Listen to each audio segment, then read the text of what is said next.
ఈ నూతన సంవత్సరం ఈ మొదటి కూడికి, ఈ మొదటి రోజు రెండో కూడికి చేరొచ్చిన మీ అందరికీ నా హృదయపూర్వకమైన వందనాలు. దేవుని నామానికి స్తోత్రం కలుగును గాక. అందరికీ మరొక్కసారి హ్యాపీ న్యూ ఇయర్. ఆమేన్. చెప్పుకోవచ్చు, ఒక 15 రోజుల దాకా ఏమో చెప్పుకోవచ్చు. 15 రోజులు చెప్తానే ఉంటాం మీకు. ఆమేన్. హ్యాపీ న్యూ ఇయర్ అన్నప్పుడు హుషారుగా చెప్పండి. ఆమేన్. ప్రభు నూతన సంవత్సరపు శుభాకాంక్షలతో ప్రభు మిమ్మల్ని అందరిని ఆశీర్వదించును గాక. ఆమేన్. బైబిల్లోంచి కొంచెం సేపు దేవుని వాక్యాన్ని విందాం. దినవృత్తాంతాల 2వ గ్రంథం 15వ అధ్యాయం, పేజీ నెంబర్ 370.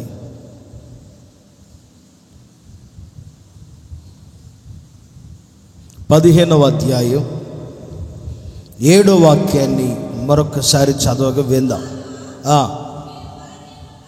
కాగా మీరు బలహీనులు కాక ధైర్యము వహించండి, మీ కార్యములన్నీ సఫలమగును. గట్టిగా చప్పట్లు కొట్టండి మరొకసారి.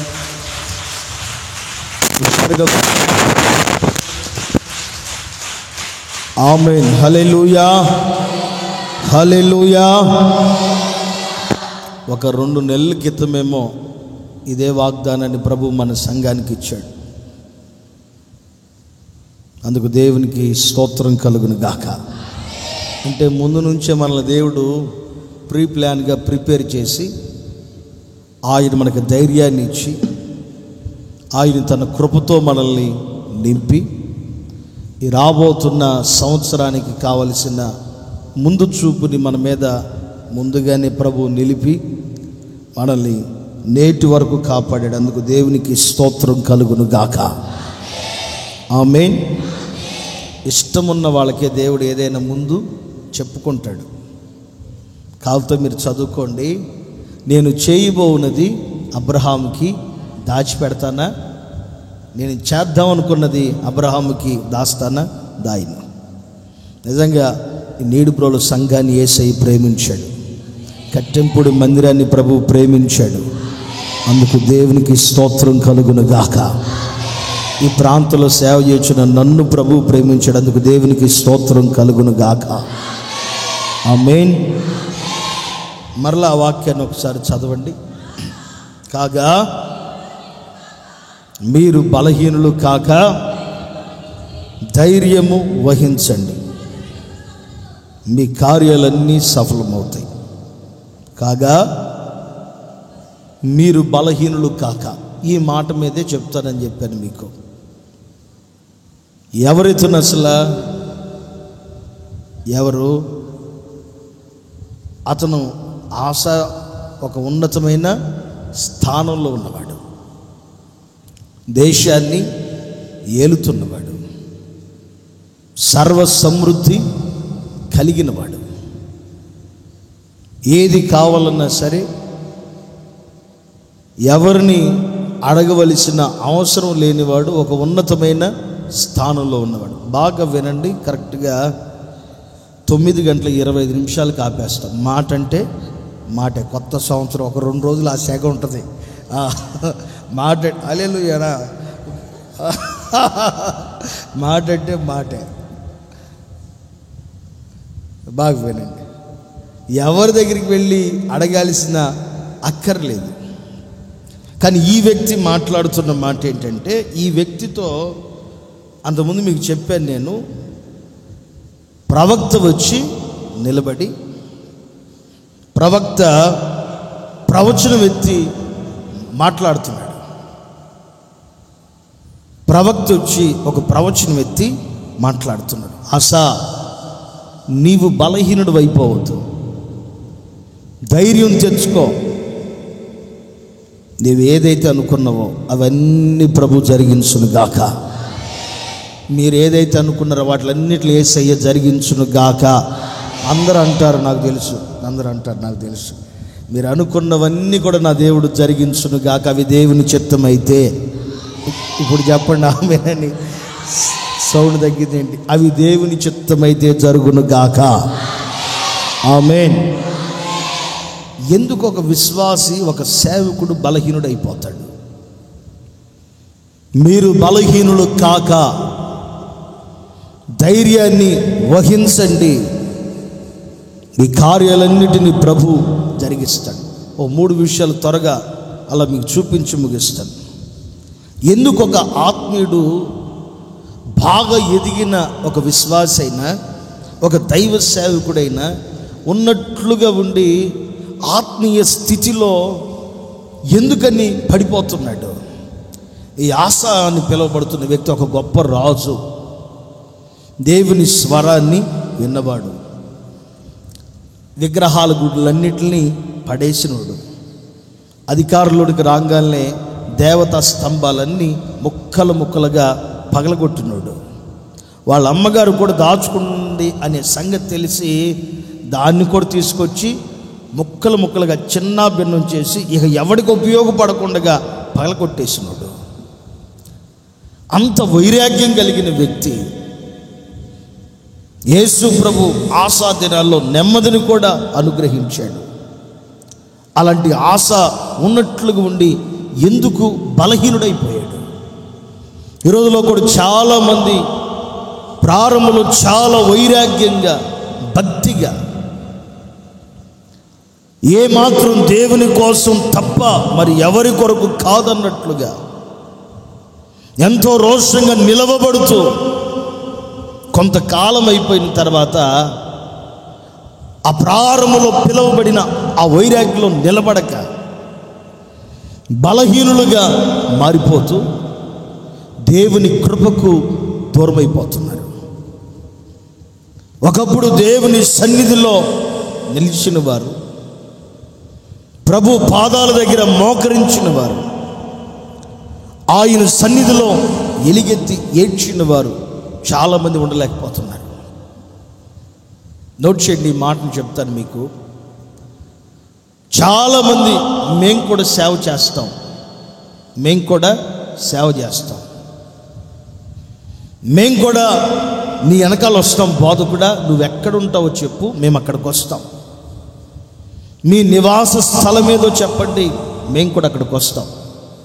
మీరు ఎక్కడ ఉంటారో మేము అక్కడికి వస్తాం. చాలామంది యేసు ప్రభుని వెంబడించారు. కొన్ని సంవత్సరాల తర్వాత ఆయన సేవ ప్రారంభించింది, చేసింది 3 సంవత్సరాలే. ఈ 3 సంవత్సరాలు కూడా ఆయనతో నిలవబడక కొన్ని రోజుల తర్వాత బలహీనులైపోయి తండ్రి నడిపింపు వారికి కొంచెం కష్టమయ్యేపాటికి యేసు ప్రభుని వదిలిపెట్టి వెళ్ళిపోయారు. యోహాను సువార్తలో ఈ మాట ఉంటాయి, యేసు ప్రభు వారిని వదిలిపెట్టి విడిచిపెట్టి వెళ్ళిపోయారు. అప్పుడు యోహాను గారు వచ్చి, పేతురు గారు వచ్చి, ప్రభువా వాళ్ళందరూ వెళ్ళిపోతున్నారు, మరి ఏంటి సంగతి? మీ దగ్గర ఉండను అంటున్నారయ్యా, మీ బాధ కొంచెం కఠినంగా ఉంది, మేము ఉండలేమంటున్నారు, మరి ఏంటి సంగతి? అప్పుడు ప్రభు అంటాడు, నీవు కూడా వెళ్ళిపోతావా నన్ను వదిలిపెట్టి? నీవు కూడా నన్ను వదిలిపెట్టి వెళ్ళిపోతావా? అప్పుడు ఒక మంచి మాట అంటాడు, ఆ మాట నాకు చాలా ఇష్టం. నిన్ను విడిచిపెట్టి ఎక్కడికి వెళ్తానయ్యా నేను? నీ దగ్గర ఏ మాటలు ఉన్నాయి? పరలోకలోంచి దింపగలిగిన, జీవం కలిగిన మాటలు ఉన్నాయి. ఇదిగో నీవు నిజంగా దేవుని కుమారుడువయ్యా, నిన్ను విడిచిపెట్టి మేము ఎక్కడికి వెళ్ళగలం? నీవు కూడా వెళ్ళిపోతావు. నేను పొరపాటున వెళ్ళను, నేను ఇక్కడే ఉంటా, నీతోనే ఉంటా. నీ పరలోకపు జీవం కలిగిన మాటలు బోధించేవాడు, మమ్మల్ని తీసుకెళ్ళేవాడు నిన్ను వదిలిపెట్టి ఎక్కడికి పోగలమయ్యా? మేము ఎక్కడికి వెళ్ళము, ఇక్కడే ఉంటాం. సరే, పేతురు గారు అప్పుడు అన్నాడు కదా, యేసు ప్రభు వెళ్ళిపోయిన తర్వాత ఏమన్నా పేతురు జీవితంలో ఏమన్నా లోపించిందని గమనిస్తే, యేసు ప్రభుని వెంబడించిన తర్వాత ప్రారంభంలో కొంచెం అటు ఇటు వంగాడు, అటు ఇటు పడిపోయాడు. కానీ ఎప్పుడైతే దేవుని శక్తిని, మహిమను మనస్ఫూర్తిగా అనుభవించగలిగాడు, ఇప్పుడు దేవుని కోసం చచ్చిపోయేదాని కొరకు కూడా నిలబడ్డాడు. అందుకు దేవునికి స్తోత్రం కలుగును గాక. కానీ కొంతమంది బలహీనులు అయిపోయారు. యేసు ప్రభుతో లెక్కలేనంత మంది వచ్చారు, 70 మందికి పడిపోయారు. ఆ తర్వాత 11 మందికి పడిపోయారు. ఎందుకని? ఒక్కొక్కరిగా వెళ్ళిపోవడానికి కారణం ఏంటి? బలహీనత. ఏదో ఒక బలహీనత. ఆ బలహీనతను బట్టి ఒక్కొక్కరిగా దూరమైపోతూ వస్తున్నారు. ఆత్మీయ విషయంలో ఎవరు బలహీనులైపోతారో వారు దేవుని సన్నిధిలో నిలబడలేరు. కనుక ఈ సంవత్సరంలో మనమందరం బలహీనులు కాకుండా ధైర్యం కలిగి మనమందరం జీవించుదుము గాక. ఆమేన్, ఆమేన్. చెప్పండి గట్టిగా ఆమేన్. ఈ ప్రసంగానికి ఇలా పెట్టుకోండి, బలహీనులు కాక అని పెట్టుకోండి. మనము బలహీనులు కాకూడదు. మనం ప్రతి ఒక్కరూ దేవుని శక్తిని పొందుకుని, దేవుని యొక్క ధైర్యాన్ని గుండెల నిండా నింపుకుని, ప్రభు రాకడ కొరకు, రాజ్యం కొరకు మనం ఎందరము ఎదురు చూడాలి. 3 విషయాలు చూపిస్తాను. ఎప్పుడు ఒక వ్యక్తి బలహీనుడైపోతాడంటే, పచ్చగా ఉన్న ఇల్లైనా, పచ్చగా ఉన్న సంఘమైనా, ఇంకా బాగా చెప్పాలంటే పచ్చగా ఉన్న కాపురమైన పాడైపోవాలంటే 3 సహవాసాలు పాడు చేస్తే ఒక మనిషిని. పచ్చగా ఉన్న సంఘం పాడవాలన్న 3 కారణాలు, పచ్చగా ఉన్న దైవ సేవకుడు పాడైపోవాలన్న 3 కారణాలు, పచ్చగా ఉన్న ఇల్లు పాడైపోవాలన్న 3 కారణాలు. ఈ 3 గనక లేకపోతే మీ ఇల్లు ఎలా ఉంటుందంటే ఒక పరలోక రాజ్యం లాగా ఉండును గాక. చెప్పుకోండి గట్టిగా ఆమేనని. ఆమేన్. మీ ఇల్లు పరలోక రాజ్యం లాగా ఉండును గాక. ఈ సంవత్సరంలో ఈ 3 గుంపుల్ని, ఈ 3 సహవాసాల్ని మీ దగ్గరికి రానివ్వద్దు. ఈ సహవాసాలు కనుక మీరు దూరంగా ఉండి చూడండి. ఈ సంవత్సరం ప్రభు మిమ్మల్ని ఆశీర్వదించకపోతే నేను ఇక్కడే ఉంటాను, నన్ను వచ్చి అడగండి. మీరు వచ్చి నన్ను అడగండి. ఈ 3 గుంపులకి మీరు దూరంగా ఉండండి. ఒకటి చెప్తాను, బాగా వినండి. రాబోతున్న సంవత్సరం అంతయు మనం క్షేమంగా ఉండాలంటే ఈ సంవత్సరంలో, లేకపోతే ఇక జరగబోతున్న 365 రోజులు ఆరోగ్యకరంగా, సంతోషంగా, సంతృప్తికరంగా, సమాధానకరంగా నీవు నేను బ్రతకాలంటే 3 వ్యక్తులతో జాగ్రత్తగా ఉండాలి. కీర్తన గ్రంథం 1వ అధ్యాయం, కీర్తన గ్రంథం 1వ అధ్యాయం 1వ వాక్యంలో 1వ వరస చదవండి చాలు. ఈ సంవత్సరం నువ్వు బలహీనుడు కాకుండా ఉండాలంటే, ఈ సంవత్సరం నేను బలహీనుడు కాకుండా ఉండాలంటే, నీ పచ్చని ఇల్లు కళకళలాడుతూ అలాగే ఉండాలంటే, ఇదిగో మన సంఘమైన పచ్చగా ఉండాలి అంటే, సమృద్ధికరంగా, సంతోషకరంగా, ఆరోగ్యకరంగా మన సంఘం ఉండాలంటే ఒక పని చేయండి. ఈ సంవత్సరం దుష్టుల యొక్క ఆలోచన చప్పున నడవద్దు. అసలు నీకు ఏ ఆలోచన కావాలన్నా సరే, నీకు ఏ సలహా కావాలన్నా సరే, నీకు ఏ విషయం కావాలనుకున్నా సరే, మోకరించు, చేతులెత్తు, నా దేవుడే నీకు ఆలోచనకర్తగా ఉండును గాక. ఇలా రాయబడలేదా? ఇర్మీయా గ్రంథంలో ఇలా ఉంటుంది. మేము ఎక్కడికి పోవాలో మాకు తెలియదంటే మీరు నిలవబడి ప్రార్థన చేయండి, వెనక నుంచి ఒక స్వరం మీతో మాట్లాడితే. మనం నిలవబడి ప్రార్థన చేయగలిగితే, యేసయ్య పాదాలు పట్టుకోగలిగితే, వేరే ఏ సహవాసాల దగ్గరికి వెళ్ళి నీ ఆత్మీయ జీవితాన్ని పాడు చేసుకోకుండా ఉండాలి అంటే నీవు చేయవలసిన పని ఏంటంటే, ఏ దుష్టుని దగ్గరికి వెళ్ళమాకు. ఎందుకు వెళ్ళొద్దు అంటున్నాను? ఎందుకు వెళ్ళొద్దు అంటున్నాడు యేసయ్య చెప్పన? అదే అధ్యాయంలో మీకు చూపిస్తాను చూడండి. 6వ వాక్యంలో 2వ వరుస చదవండి. 6వ వాక్యంలో 2వ వరుస అన్నాను, దుష్టుల మార్గము నాశనానికి తీసుకెళ్తుంది. ఎందుకు దుష్టుల ఆలోచన చప్పున నడవకూడదంటే, మన ఆత్మీయ జీవితం మనం యేసయ్యతో చేసుకున్నది, లేకపోతే నీ జీవితంతో నీవు చేసుకున్నదైనా, లేకపోతే నీ కుటుంబంలో ఉన్న నీ భర్తతో నీవు చేసుకున్న తీర్మానాలైనా, లేకపోతే మీరు మీ భార్యతో చేసుకున్న తీర్మానాలైనా, లేకపోతే పిల్లలుగా యవనస్తులుగా ఉంటున్న మీరు యేసు ప్రభుతో చేసుకున్న తీర్మానాలైనా స్థిరపరచబడాలి అంటే మీరు చేయవలసిన పని ఏంటంటే, దుష్టుల యొక్క ఆలోచన కోసం వెళ్ళమాకండి. అసలు దుష్టుల యొక్క ఆలోచన కోసం మీరు వెళితే ఆలోచన ఏం చేస్తుందంటే, మిమ్మల్ని ఏం చేస్తుందంటే నాశనానికి ఇడ్చుకుని వెళ్ళిపోయింది. నీవు ఆశీర్వాదకరంగా దేవుని సన్నిధిలో నిలబడలేక, నలుగురిలో తలెత్తుకుని తిరగలేక, మందిరానికి వెళదామంటే అయ్యో మనం ఇప్పుడు దాకా లోకంలో ఉండి జారిపోయి, లేకపోతే మందిరంలో ఉండి పడిపోయి ఇప్పుడు మళ్ళీ వెళ్ళాలంటే, ఈ దుష్టుల యొక్క ఆలోచన ఏం చేస్తుందంటే మనల్ని దేవుని సన్నిధిలో ధైర్యంగా నిలబడనివ్వకుండా దుష్టుల యొక్క ఆలోచన మనల్ని పాడు చేసింది. కనుక ఈ సంవత్సరంలో ఏ దుష్టుడు మాట అసలు విన మాకు. నీకు ఏదన్నా ఒక ఆలోచన కావాలి, నీకు ఏదన్నా ఒక సలహా కావాలి, లేకపోతే నీకు నీ జీవితాన్ని గైడెన్స్ చేసే మనుషుల దగ్గరికి పోకుండా నీ జీవితాన్ని నీవే నేరుగా నడిపించుకునే దానికి, ప్రభుతోనే నీ జీవితం పెనవేయబడేదానికి యేసు ప్రభు వారి దగ్గరికి గనుక నీ వచ్చి మోకరించగలిగితే నీకు ఆలోచన ఆయన చెప్తాడు. నీవు ఎలా నడవాలో, ఎలా జీవించాలో ప్రభువు నీకు తెలియపరిచి నిన్ను కాపాడును గాక. 1వ అధ్యాయం 2వ వరుసలో ఉన్న మాట చదవండి. పాపుల మార్గమున నిలవద్దు. చాలు. ఈ సంవత్సరం 2వ వ్యక్తితో నువ్వు ఎవరితో కలవకూడదంటే, పాపులతో అసలు కలవ మాకు.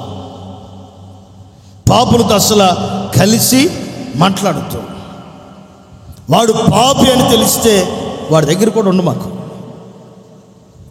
లేకపోతే ఎవరైనా చెప్పినా సరే పొరపాటున నిలబడొద్దు అంతే. ఏమైందిలే అని అనుకున్నావంటే ఇక నీ జీవితం అక్కడే ఆగిపోయింది. పాపం యేసన్న గారు బ్రతుకున్నప్పుడు ఒక విశ్వాసి పద్దాగా వచ్చి యేసన్న గారితోనే బాగుండేవాడంట. యేసన్న గారు విన్న వాక్యానికి పాపం బాగా మోటివేట్ అయిపోయి, పాపం ఎవరినో వాళ్ళని తేవాలి, ప్రభు దగ్గరికి తేవాలి అని చెప్పి మత్తయ్య అని ఒక వ్యక్తి దగ్గరికి వెళ్ళాడంట. ఆ మత్తయ్య ఏమో మంచి ప్యాక్ ఆటగాడు, పేరు మత్తయ్య కానీ మంచి ప్యాక్ ఆటగాడు. ఎంత ఆడుతున్నా సరే ఒక్క షో కూడా కొట్టట్లేదంట, అన్నీ పోతున్నాయి. ఆదివారం ఎలాగైనా అని తేవాలని అక్కడికి పోయాడు. ఇంతవరకు ఆ మత్తయ్య రాలేదు, ఈ యాకోబు రాల. ఆ మత్తయ్య రాలేదు, ఈ యాకోబు రాల. ఎందుకు రాలేదని అంటారు. యేసన్న గారు అన్నాడు, వాడికి ప్యాక్ ఆడటం రాలేదంట, ఈ పిలుచుకొచ్చే విశ్వాసికి బాగా ఆడవచ్చు. అన్నీ బాగొట్టుకోవడం. రే పనికి మాలోడా, నీకు షో కొట్టడం కూడా రావట్లేదురా. వాడు ఆ మొక్క ఏంగాలి తీసుకున్నాడంటే దాని అర్థం ఏంట్రా, బుర్ర తక్కువడా. వాడి దగ్గర ఆల్రెడీ ఆ 2 మొక్కలు ఉన్నాయి, నువ్వు వేస్తే అయిపోయింది ఆట, నీకు అర్థం కావట్లేదు అని చెప్పి వీడు కూర్చుని వాడిని లేపాడంట. ఇప్పటికి ఆడు అక్కడే ఉన్నాడో మరి ఎక్కడున్నాడో తెలియదు, లేదా కరోనా తీసుకెళ్ళిందో లేదో కూడా తెలియదు. కొంతమంది ఆడు పాపి అని తెలిసిన తర్వాత కూడా అక్కడే ఉంటారు. కాలుతో చూడండి, ఆది కాండలో ఉంటుంది, నీతిమంతుడైన లోతు మనసు పాపులు చూసినప్పుడు నొచ్చుకుందంట. నొచ్చుకోవటం ఎందుకు, అక్కడ ఉండటం ఎందుకు, అసలు అక్కడ నుంచి దూరంగా వెళ్ళిపోతే ఆ పాపం నుంచి తప్పించబడేవాళ్ళు కదా. ఎందుకు పాపుల మార్గంలో నిలవద్దంటున్నారు ప్రభు అంటే, అదే అధ్యాయంలో మీకు చూపిస్తాను చూడండి. 5వ అధ్యాయంలో 2వ వరుస 5వ వాక్యంలో, నీతిమంతుల సభలో పాపులు నిలవరు. నీవు పాపుల మార్గంలో ఇప్పుడు నిలిచావనుకో, రేపొద్దున దేవుడు నిన్ను నీతిమంతుల సభలో నిన్ను నిలవనివ్వడు. ఈరోజు మనుషులతో కలిసి, లేకపోతే నీ మనసుకు అనిపించినట్లు, నిన్ను ప్రేరేపించినట్లుగా, నీ హృదయం ఆశించినట్లుగా గనక, నీ మనసుకి నచ్చినట్లు గనక నీవు చేసి దిగజారితే ఈ భూమి మీద మందిరానికి రావచ్చు, కూర్చోవచ్చు, ఆయన శరీరం తినవచ్చు, వెళ్ళిపోవచ్చు. కానీ రేపొద్దున నీతిమంతుల సభలో పాపుల మార్గంలో ఎవరెవరు నిలబడ్డారో, పాపులతో ఎవరెవరు సహవాసం కలిగి ఉన్నారో వాళ్ళందరినీ నీతిమంతుల సభలో నుంచి దేవుడు వేరు చేసేస్తాడు. ఆ నీతిమంతుల సభలో దేవుడు వాళ్ళని ముంచడు. కనుక ప్రతి ఒక్కరూ ఈ రెండు గుంపులతో చేర్చబడకుండా ఉంటే నీవు బలహీనుడు కాకుండా నా దేవుడు నిన్ను కాపాడును గాక. మొదటి అధ్యాయం 3వ వరుసలో ఉన్న మాట కూడా చదవండి. అపహాసకులు కూర్చున్న చోట కూర్చోవద్దు. అపహాసకులు కూర్చున్న చోట కూర్చోవద్దు. అపహాసకులు ఎక్కడైనా కూర్చుంటే వాళ్ళ మధ్యలో కూర్చోమాకు. అసలు ఈరోజు అపహాసం చేసిన వ్యక్తి దగ్గర నువ్వు కూర్చున్నావు అనుకో, 2వ అధ్యాయంలో 2వ వరుసలో ఒక మాట ఉంటే చదవండి. బుర్ర తక్కువ వ్యవహారాలు చేయమాకండి. 2వ అధ్యాయంలో 2వ వరుస అన్నా, జనులు ఎలాగూ వ్యర్థమైన దాన్ని తలంచుచున్నారో చూడండి. ఎలా వ్యర్థమైన వాటిని ఇప్పుడు ఈరోజు జనాలకి దేవుని వాక్యం, దేవుని మాటల కంటే కూడా వ్యర్థమైనవి, లేకపోతే అపహాస్యం చేసుకుని మాట్లాడుకునే వాటికి ఇచ్చినంత సమయాన్ని దేవుని సన్నిధిలో ఒక ఆత్మీయుడు గడపలేకపోతున్నాడు. కాలుతో చూడండి, రాత్రంతా కూర్చొని పబ్జి కానీ, ఫ్రీ ఫైర్లు కానీ, రమ్మియో ఏదో ఒకటి చూడు, పేకాట, ఈ ఆడమంటే ఆడతారు కానీ దేవుని మందిరంలో కూర్చోండి అంటే కూర్చోరు. కొంతమంది కావాలితే చూడండి, రాత్రంతా చాటింగ్ చేయమని చేస్తారు కానీ రాత్రంతా బైబిల్ పట్టుకోమని, రాత్రంతా చాటింగ్ చేయమన్నా, ఆటలాడుకోమన్నా, మాట్లాడమన్నా, పనికి మళ్ళీ ఎవరైనా చేయమని చేస్తారు కానీ రాత్రంతా ప్రభు సన్నిధిలో ఉండమంటే ఉండలేరు. కానీ రేపొద్దున దేవుడు ఏం చేస్తాడు చెప్పన, జనులు వ్యర్థమైన వాటిని బట్టి, ప్రతి దానిని బట్టి దేవునికి లెక్కప్పు చెప్పాలి. రేపొద్దున ప్రతి వ్యర్థమైన మాటను బట్టి ప్రతి వ్యక్తి యేసు ప్రభు దగ్గర లెక్కప్పు చెప్పాలి. కనుక ఈ 3 గుంపులతో అస్సలు కలవకూడదు. ఒకటి, దుష్టుల ఆలోచనలో నడవకూడదు. ఎందుకు నడిస్తే నువ్వు నాశనానికి వెళ్ళిపోతావు. రెండోది, పాపుల మార్గంలో నిలవద్దు. ఎందుకు నిలవద్దు? నిలిస్తే రేపొద్దున నీతిమంతుల సభలో నేను ఉండలేను. మూడోది, ఆయన అంటున్నాడు, అపహాస్యకులు కూర్చున్న చోటన కూర్చోకూడదు, ఆ చోట్లో కూడా కూర్చోవద్దు. ఎందుకు కూర్చోవద్దు అంటున్నాడంటే, ఆకాశంలో ఉన్న దేవుడు మనల్ని ఆలకిస్తున్నాడు. జనులు మాట్లాడుకున్న ప్రతి వ్యర్థమైన వాటిలన్నిటిని ఆయన తలంచుతున్నాడంట. దేవుడే గమనిస్తున్నాడు. మరి వీళ్ళు ఏంట్రా బాబు, వీళ్ళని బ్రతికించిన ఉద్దేశం ఏంటి, వీళ్ళని జీవింపజేసిన ఉద్దేశం ఏంటి? 2 కరోనాలో చావకుండా కాపాడే, మళ్ళీ అదేదో వస్తుంది మూడోది, ఏంది ఒమిక్రానా, ఏదో మరి మొత్తానికి మన ఇంట్లో బంధువులు అయిపోయినాయి. బంధువులు కూడా రావట్లే కరోనా వచ్చినంత వేగంగా. ఇదివరకు బంధువులు వచ్చేవాళ్ళు సంచిలో బట్టలు పెట్టుకుని, కరోనా వచ్చిన కాడ నుంచి బంధువులు రావట్లేదు ఇంటికి, కరోనా మాత్రం వచ్చిపోతా ఉంది. ఒకటి చెప్పాడులే, భలే ఉంది కామెడీగా, చాలాసేపు నవ్వుకున్నా.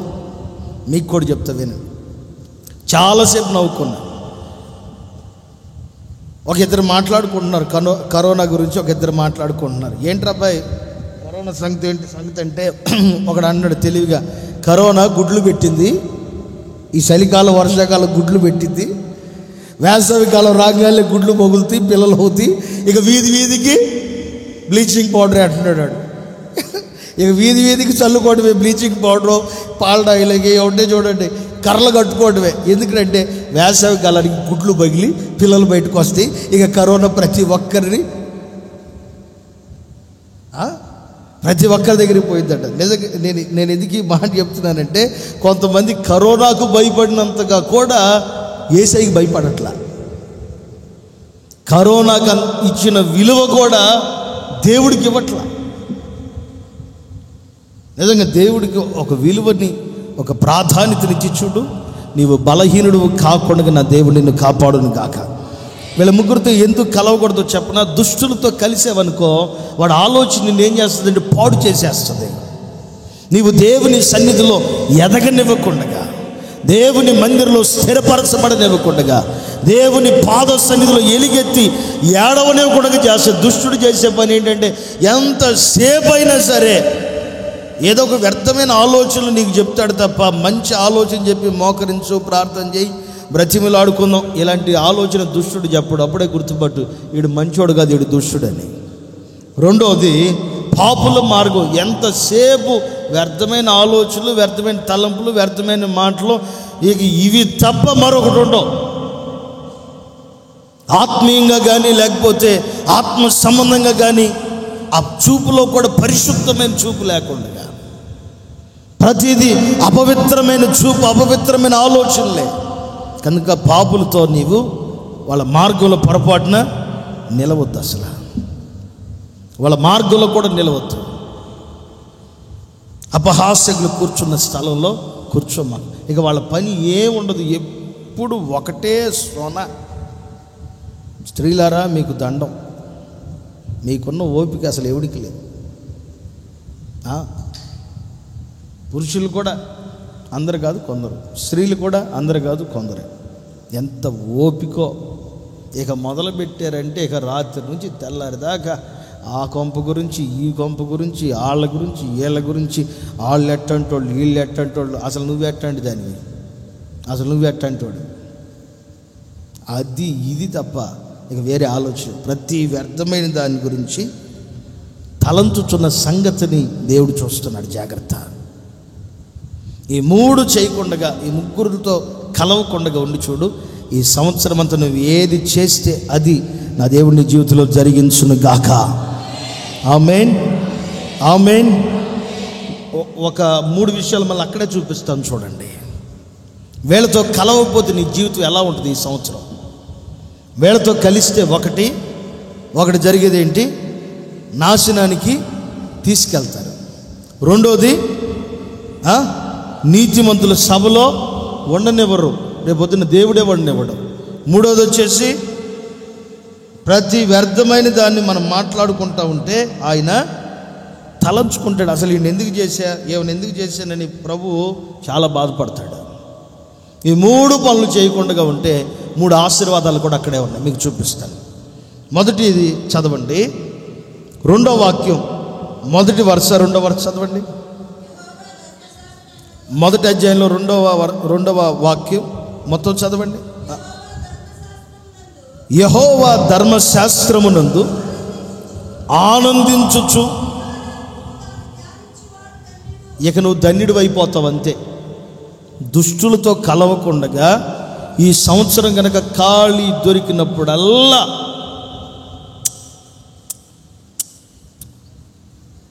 అటు ఇటు తిప్పుకుని ఫోటోలు అన్నీ అటు ఇటు తిప్పుకుని ఒకళ్ళు నెత్తిమే పెట్టుకున్నారంట. మొత్తం బట్టతలే. ఓకే, ఇది మనకు అవసరం లేదని చెప్పి జేబులో పెట్టుకున్నాడంట. అటు తీసుకుని ఇటు తీసుకుని అటు తీసుకుని పాపం మర్చిపోయి ఇట్లా పెట్టేపాటికి పైనుంచి పడుతుంది అనుకునేపాటికి ఈ పైన అర్ధెకరం ఎగిరిపోయింది. నిజంగా ఆ పనులు కాకుండా ఖాళీ దొరికినప్పుడల్లా నీవు ధన్యుడిగా మార్చబడదువు గాక. మీరందరూ ధన్యులుగా మార్చబడాలంటే మీరు చేయాల్సిన పని ఏంటంటే ఖాళీ దొరికినప్పుడల్లా సెల్ఫీలు దిగే పిచ్చి బట్టి ఆపేసి కొంచెం, లేకపోతే గేములు ఇవి చెత్త చెదరవన్నీ ఏనంటారు అబ్బాయి ఆపేసి చక్కగా బైబిల్ చదవండి. ఈ సంవత్సరం నా దేవుడు మిమ్మల్ని ధన్యులుగా మార్చునుగాక, ఆశీర్వదించునుగాక, ఘనపరుచునుగాక. వీళ్ళ ముగ్గురితోనే ఉండండి. ఎవరితో? యెహోవా ధర్మశాస్త్రమందు ఎవరు చదువుతారో ప్రతిరోజు వాక్యాన్ని చదివి ఆ ఆత్మ సంబంధమైన ఆనందాన్ని, ఆ అంతరిక్షాన్ని ఏ ఆత్మీయుడైతే అనుభవిస్తున్నాడో ఆ ఆత్మీయుడితో సహవాసం చేయండి. బాగా ప్రార్థనాపరుడితో, వాక్యం చదివే విశ్వాసితో కలిసి మాట్లాడండి. బాగా వాక్యాన్ని వివరించి బోధించే దైవ సేవకులతో సహవాసం కలిగి ఉండండి. లేకపోతే వాక్యాన్ని చదువుచు ప్రతిరోజు ధ్యానం చేయుచున్న వారితో మీరు నువ్వు వాక్యం చదువుతున్నావు అనుకో, నీకు అర్థం కాకపోతే నీకు అర్థమయ్యేదానికి చెప్పేదానికి నా ప్రభు ఒక దైవ సేవకుడిని నీ దగ్గరికి పంపించును గాక. ఆ రోజు కందేకే మంత్రి బైబిల్ చదువుకుంటే యెషయా గ్రంథం చదువుకుంటూ వస్తున్నాడు. ఏమయ్యా నీకు అర్థమవుతుందంటే, నీకు ఏమైనా గ్రహిస్తున్నావంటే, అయ్యా నాకు ఎవరొకరు చెప్పకపోతే నాకు ఎలా తెలుస్తుందయ్యా, ఏదో చదువుతున్నానంటే చదువుకుంటూ వెళ్ళిపోతున్నా. అపోస్తలుల కార్యాల్లో ఉన్న మాట, ఏదో చదువుతున్నానంటే చదువుకుంటా వెళ్ళిపోతున్నాను కానీ నాకు అర్థం కావట్లా. నువ్వు దేవుని వాక్యాన్ని చదువు, నీకు అర్థం కాకపోతే నీకు అర్థమయ్యేటట్లుగా వివరించేదానికి పరిశుద్ధాత్ముడే మీ యొద్దకు వచ్చును గాక, పరిశుద్ధాత్ముడే మీ యొద్దకు పంపబడును గాక. ఆమేన్, ఆమేన్. వాక్యం చదవటం అంటే ఏంటో చెప్పనా, ఏదో బైబిల్కి జిప్పు తీసి చదివి మధ్యలో పొలలో పెట్టడం కాదు, లేకపోతే నచ్చింది రాసుకోవటం కాదు. అసలు బైబిల్ నువ్వు పట్టుకుని చదువుతున్నావు అంటే దాని అర్థం ఏంటంటే యేసయ్య నీ చేతిలో ఉన్నాడు. అసలు ఆయన నీ కళ్ళ ముందు ప్రదర్శించబడుతున్నాడు. నీవు ఆయన్ని తాకుతున్నావు, ఆయన స్పర్శ నీవు అనుభవించాలి. ఇలా రాయబడి ఉంటుంది, ఆది యందు వాక్యముండును, వాక్యమే. ఇప్పుడు నువ్వు ఎవరిని పట్టుకున్నావు? కొంతమంది బైబిల్ కొడతారు, కొంతమంది బైబిల్ కొడతారు, బైబిల్ ఎక్కడ పడితే అక్కడ పడేస్తావు. స్పర్శని నీవు అనుభవించుదువు గాక. నువ్వు రోజు వాక్యం చదువుతున్నావు అనుకో, అంటే ప్రతిరోజు ప్రభుతో నీకున్న సంబంధం పెరుగుతుంది. ప్రతిరోజు దేవునితో వాక్యం చదువుతా ఆ యెహోవా ధర్మశాస్త్రాన్ని కనుక ఆనందించుచు, ప్రతిరోజు అక్కడ ఆనందించడం అని ఎందుకు పెట్టాడని ఆలోచించే నేను. కొంతమందికి వాళ్ళ అమ్మ నాన్నలు చెప్తారు, అమ్మాయి బైబిల్ చదువు, బైబిల్ చదువు. అప్పుడు వాళ్ళు ఎలా చేస్తారు, ఏంటమ్మా స్కూల్ టైం అవుతుంటే యేసన్న గారు అన్నాడు చూడండి, యేసన్న గారు అన్నారు చూడండి, మనం విన్నాం మళ్ళీ ఒకసారి, ఏంటమ్మా వాళ్ళని పంపించమ్మా పాలకి, వాళ్ళ పంపించమ్మా అన్నట్టుగా కష్టంగా ఆ కుక్క రంగలే చెంబుకి రెట్టేసి నేను మగపిల్లోండి అన్నాడు. ఆ కుక్క ఎట్లాగింది నాకు అది అర్థం కాలేదు, అసలు విచిత్రం. ఆ మాట అనగాలేదు, ఆగిపోయిందమ్మో. నిజంగా కొంతమందికి అర్థం కావట్లా. నువ్వు వాక్యం చదువు, అసలు ప్రతిరోజు వాక్యం చదువు, కష్టంగా చదవు. మాకు ఎవరో నిన్ను చదవమన్నారని లేకపోతే ఈరోజు వాక్యం తగిలిందని తీసి చదవు. మాకు ఆనందంతో చదువు. చదివేటప్పుడు నా ప్రభువుని తాకుతున్నాను, నా యేసయ్య మాటలను నేను చదువుతున్నాను, నా ప్రభువు స్పర్శ నా శరీరానికి నా దేహానికి తగులుతుంది అన్నట్లుగా ఆనందపూర్వకంగా గనక నువ్వు చదివి చూడు. ఆనందిస్తూ కనుక హృదయపూర్వక ప్రతి ఉదయం బైబిల్ చదవకపోతే ఏదో పోగొట్టుకున్నాను ఈరోజు అన్నట్లు ఉండాలి నీ ఆత్మీయ జీవితానికి. నా ఆత్మీయ జీవితానికి ఈరోజు వాక్యం చదవలేదు, ఏదో పోగొట్టుకున్నాను అన్నట్లుగా అనిపించాలి నీకు. అలా అనిపించట్లేదండి, దాని అర్థం ఏంటంటే నీవింకా దుష్టుల మార్గంలోనే, నీవింకా పాపుల మార్గంలోనే, ఇంకా అపహాసకుల మార్గంలోనే ఉన్నావు. కాబట్టి బైబిల్ చదవకపోయినా, రోజు తెరిచి దాన్ని చూడకపోయినా నీకు పెద్ద ఏమి పట్టినట్లుగా ఉన్నావు. అదే కనుక నువ్వు ఆ మార్గాన్ని కనుక వదిలిపెట్టి దేవుని కోసం కనుక రోషంగా నిలబడితే ప్రతి ఉదయం, ప్రతి మధ్యాహ్నం, ప్రతి సాయంత్రం సమయం దొరికినప్పుడల్లా దేవుని వాక్యాన్ని మనసారా చదువుతావు. ఆ వాక్యం నీ జీవితాన్ని ఆశీర్వదించును గాక. ఆమేన్, ఆమేన్. కింద వాక్యంలో మరొక మాట ఉంది చూడండి, 3వ వాక్యంలో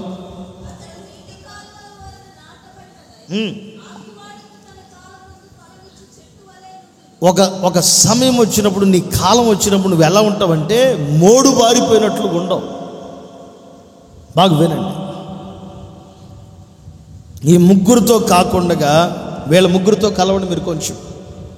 ఎవరితో? నీటి కాలం యోర్ను నాటపడతాడు చూడు, దేవుని ఆత్మలో ఎప్పుడు లీనమైపోయి దేవుని శక్తిని పొందుకుంటా ఆత్మచేత నింపబడిన వాడై ఆనందిస్తూ, ఇలా రాయబడలేదా, జలములపై యెహోవా ఆత్మ అల్లాడుతుందంట. అప్పుడు నీరు దేవుని ఆత్మకు చూచును. నువ్వు ఎవరితో కలవాలి చెప్పిన ఈ సంవత్సరం? ఆత్మచేత నింపబడుతున్న ఆత్మీయునితో కలు. పై రూపమును ధరించుకున్న వారిని కాకుండా ఆత్మ లోపల కూడా అదే తీవ్రత, అదే ఎదురు చూపు, ప్రభు మీద అదే మనస్సుని కేంద్రీకరించిన అదే నూతనమైన ఆత్మతో నింపబడుతున్న ప్రతి విశ్వాసుని గుర్తించి నువ్వెవరితో అయితే కలపబడతావో ఆ కాలం వచ్చినప్పుడు నా ప్రభు నీవు ఫలించినట్లు నా దేవుడు చేయును కాక. ఆమేన్, ఆమేన్. మనందరికీ తెలిసిన విషయమే. ఒక 10 పచ్చి కట్లు ఉంటే దాంట్లో ఒక 5 అది 10 ఎండిపోయిన కట్లు కనుకుంటే వాటిలో ఒక కొన్ని కనుక పచ్చి కట్లు పెట్టామనుకో, 10 ఎండి కట్లు బాగా మండుతున్నప్పుడు ఒక 5 పచ్చి కట్లు కనుక ఆటలో పెట్టామనుకో, ఈ సెగకి, ఈ 10 ఎండిపోయిన కట్లు కాలుతున్న ఆ సెగకి పచ్చి కట్లు కూడా మామూలుగా కాలం, అసలు మామూలుగా కాలం. చాలా వేగంగా, చాలా ఉత్సాహం తగలబడతాయి. మనం కలవలసింది కూడా ఎవరితో అంటే, ఎప్పుడు నీటి కాలం యోరన నాటపడుతున్న విశ్వాసిని గుర్తించి, సేవకుడిని గుర్తించి, సంఘాన్ని గుర్తించి వాళ్ళతో కనుక నువ్వు కలిసి చూడు, నా ప్రభు నిన్ను ఆశీర్వదించును గాక. ఆమేన్, ఆమేన్, హల్లెలూయా. ఏందో నా టైం తప్పు ఆడుతున్నట్టు మరి మొత్తానికి. నేను ఇప్పుడే చూశాను. ఆమేన్, హల్లెలూయా. నువ్వు బాగా కాల్చబడుతున్న విశ్వాసతో ఉండు. ఇలా అంటాడు ఇర్మియా గారు, నేను సంతోషించే వాళ్ళతో కూర్చొని సంతోషాలు పడలా, నీవు నన్ను కడుపు మంటతో పెట్టావు. భక్తిని గురించి, పరిశుద్ధతను గురించి, వైరాగ్యాన్ని గురించి ఒక మంట పెట్టావు నాకు. అందుకని నేను వాళ్ళతో కలవనయ్యా, నేను వాళ్ళతో నేను మాట్లాడను, కలవను. నిన్న అందరూ విశేష చెప్పుకుంటుంటే కొంతమంది టాటా ప్రైజ్ లార్డ్, మన గొర్రెలే మన దగ్గర రాకుండా కలవకుండా పోతూ ఉంటే ఓకే, దేవునికి స్తోత్రం. అందరూ కొంతమంది వచ్చారులే, కొంతమంది ఏమో ఎక్కిపోయారు, ఆటోలు ఎక్కి వాళ్ళు ఎక్కి పోయారు. రే రే రే సైతానా, వినరా వాక్యం. పక్కనున్న మీ అమ్మమ్మ కూడా బుర్ర పని చేయట్లా, ఇను ఎగరేత్తను. అప్పుడు అనుకున్నా, మనం కాలుతున్నాం కాబట్టి మన దగ్గరికి ఎవరు రారు. మనం కనుక చల్లారిపోయాం అనుకో, ఐ మిస్ యూ, ఓకే, ఏయో కూడా వస్తాయి. అదే కనుక మనం మండుతున్నాం అనుకో, మన పక్కన కూడా మండేవాళ్ళే ఉంటారు. ఆమేన్. మనం ఆరిపోయినాం అనుకో, ఆరిపోయినోడే తోడుకుంటాడు. కాలితే చూడండి, మండేవాడికి ఎప్పుడు మండేవాడే తోడుకుంటాడు. నిజంగా నేను అన్నీ గమనిస్తూ ఉంటాను. యోహానని, రాజానని, తెనాలి వెస్లీ పాస్టర్ గారు ఉన్నాడు చూడండి, వీళ్ళ ముగ్గురిని ఒక రూమ్లో పెట్టారు. ఇప్పటికీ వాళ్ళు అలాగే ఉన్నారు. కానీ ఒక 7-8 సంవత్సరాల నుంచి ఏమో రాజానికి ఒక సపరేట్ రూము, యోహాను చనిపోయిన తర్వాత నుంచి వీళ్ళు ముగ్గురికి ఒకే రూము. వాళ్ళని చూస్తే వాళ్ళు ముగ్గురు ఎలా ఉంటారంటే, ఒకరిని మించి ఒకళ్ళ ప్రసంగాలు ఉంటాయి. అసలు వాళ్ళ మెసేజ్లు కూడా మామూలుగా ఉండవు. తెనాలి వెస్లీ అనేది ఒక రేంజ్లో ఉంటుంది, రాజు అన్నది అసలు ఇక చెప్పాల్సిన అవసరం లేదు, యోహాను అన్నది అసలు చెప్పాల్సిన అవసరం లేదు. మొత్తం ఊడ్చి బయట పారిపోస్తాడు చెత్తనంతటిని. నిజంగా వాళ్ళ సహవాసం, ఒక ఆత్మీయునితో మనం సహవాసం చేస్తే ఆ ఆత్మీయమైన ఆ ఉద్యమం అంతా మనల్ని ఆవరించింది. అదే ఒక బలహీనతో కనుక మనం ఉన్నాం అనుకో, అదే పాపం, అదే బలహీనత మనల్ని కూడా ఆవరించి మనం బాగుండాలనుకున్నా ఉండలేం, నిలబడలేం. కనుక మన ఆత్మ సంబంధంగా కూడా దేవుని కృపను పొందుకుందాము గాక. చెప్పండి గట్టిగా ఆమేన్. 3వ విషయం చెప్తాను చూడండి. అక్కడే అదే అధ్యాయంలో 3వ వాక్యంలో 4వ వరుస చదవండి. అతడు చేసేదంతా సఫలమైపోయేది. అతడు ఏదైతే చేస్తాడో అది సఫలమవుతుంది. అంత మాత్రమే కాదు, అతను ఎక్కడికి వెళుతున్నా సరే అదంతా దేవుడికి అర్థమైపోయింది. 6వ వాక్యం 1వ వరుసలో ఉంటుంది అన్నమాట. నీతిమంతులు వెళుతున్న మార్గం అంతా దేవుడికి తెలిసిపోయింది. వీళ్ళ ముగ్గురితో సహవాసం చేయండి ఈ సంవత్సరం. నువ్వు ఎక్కడికి వెళుతున్నా సరే, నీకు కావలసిన ప్రతిదీ నా దేవుడు నీకు అనుగ్రహించునుగాక. నీవు కోరుకున్న ప్రతిదీ నా దేవుడు నీకు అనుగ్రహించునుగాక. బలహీనులైపోవాలనుకుంటే ముగ్గురితో సహవాసం చేయండి. ఒకరు దుష్టులు, పాపులు, అపహాసకులు. వీళ్ళ ముగ్గురితో ఉండండి, ఖచ్చితంగా బలహీనులు అవుతారు. కాలుతో చూడండి, పెద్దవాళ్ళు ఒక సామెత అంటారు, 6 నెలలు ఈడు ఆడితో చెప్పరేంటి, ఆడితో సహవాసం చేశారు అంతే.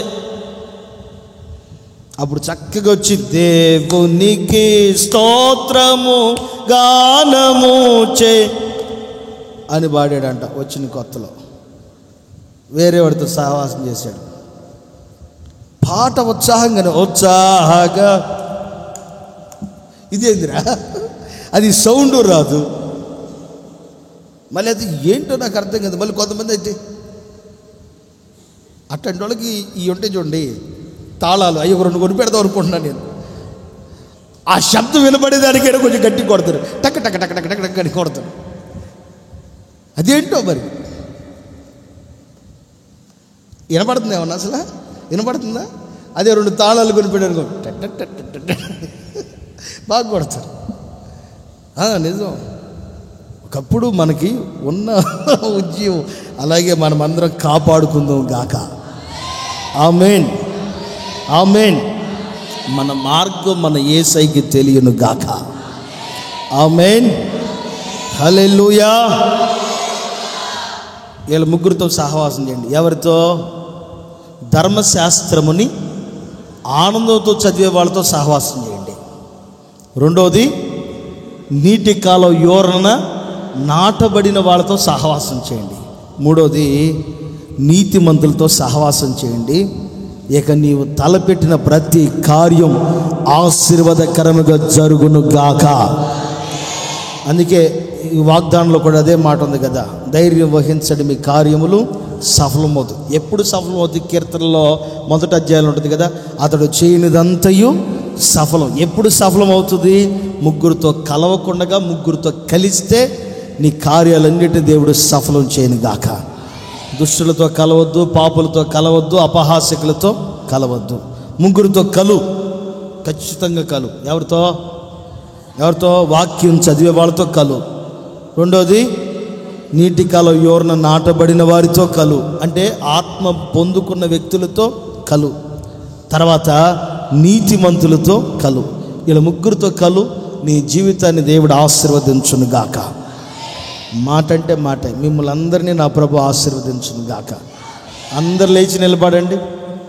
నిలబడాలి. ఎంతసేపు మగోళ్ళు బెటర్. ఏలీ గారు నువ్వు సూపర్ అయ్యా. అసలు ఇక్కడ చూడు, నీకంటే ముసలోళ్ళు ఉన్నారు, ఇక్కడ ముందే కూర్చున్నారు ఈ ముసలోళ్ళు.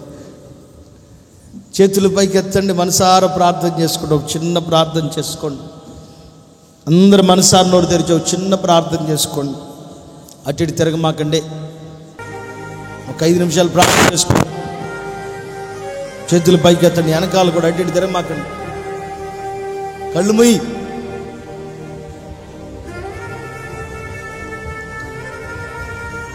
అందరు మనసారా ప్రార్థన చేసుకోండి. ప్రభువా నీకు స్తోత్రం, నీకు స్తోత్రం. చిన్న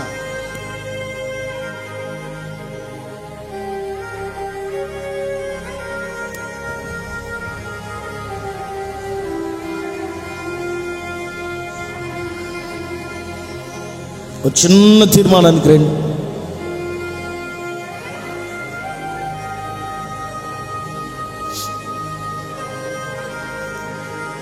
ప్రభువా మీకు స్తోత్రం, స్తోత్రం, స్తోత్రం.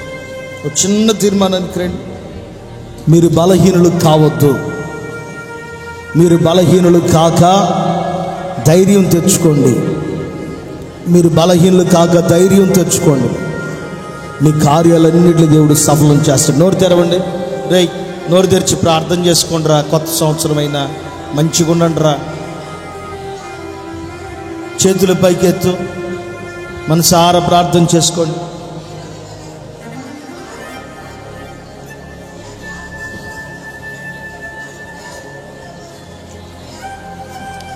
హల్లెలూయా, హల్లెలూయా. ఈ సంవత్సరం ముగ్గురితో కలు. ఈ సంవత్సరమే కాదు, జీవిత కాలం అంతా వీళ్ళతో కలవు. మాకు ఒకటి, దుష్టులతో కలవద్దు, 2 పాపులతో కలవద్దు, 3 అపహాస్యకులతో కలవద్దు. దుష్టులతో కలిస్తే నువ్వు నాశనానికి వెళ్ళిపోతావు. పాపులతో కలిస్తే రేపు పరలోక రాజ్యాన్ని పోగొట్టుకుంటావు. అపహాస్యకులతో కలిస్తే దేవుని విషయం చాలా బాధపడతాడు. 3 కలు. వాక్యాన్ని మనస్ఫూర్తిగా చదివే వాళ్ళతో, వివరించే వాళ్ళతో కలు ఈ సంవత్సరం. 2వది నీటి కాలం యోర్న నాటబడిన వారితో కలు. 3వది నీతిమంతులతో కలు. ఈ మాటలన్నిటిని ప్రభు మన వినికిళ్ళు స్థిరపరచున్నట్లు చేతులెత్తి స్తోత్రం చెప్పండి ప్రభువుకి. చెప్పండి, మనసారా చెప్పండి. స్తోత్రం, స్తోత్రం, స్తోత్రం, స్తోత్రం, స్తోత్రం, స్తోత్రం, స్తోత్రం, స్తోత్రం, స్తోత్రం, స్తోత్రం, స్తోత్రం, స్తోత్రం, స్తోత్రం, స్తోత్రం, స్తోత్రం, స్తోత్రం, స్తోత్రం. ఈ సంవత్సరం అంతా ఆయన కృపతో మనల్ని నింపునట్లుగా, ఎక్కడ ఆత్మీయ విషయంలో బలహీనం కాకుండా ఈ సంవత్సరం ప్రారంభం నుండి చివరి వరకు, మన జీవితకాలం చివరి వరకు ఎక్కడ ఆత్మీయ విషయంలో బలహీనం కాకుండా ప్రభు కాపాడునట్లుగా స్తోత్రం చెప్దాం. స్తోత్రం, స్తోత్రం, స్తోత్రం, స్తోత్రం, స్తోత్రం, స్తోత్రం, స్తోత్రం, స్తోత్రం, స్తోత్రం, స్తోత్రం, స్తోత్రం, స్తోత్రం, స్తోత్రం, స్తోత్రం, స్తోత్రం, స్తోత్రం. ఎవరితో కలవాలో ఎవరితో కలవకూడదో ఈ సంవత్సరం ప్రారంభం 1వ తేదీ ఈ పూటే ప్రభు మనతో మాట్లాడి ముందు జాగ్రత్తగా ఈ విషయాన్ని తెలియపరిచారు. ఈ వాక్యాన్ని బట్టి మనమందరము సరిచేయబడి ప్రభు రాకడ కొరకు సిద్ధపరచబడినట్లుగా స్తోత్రం చెప్పండి.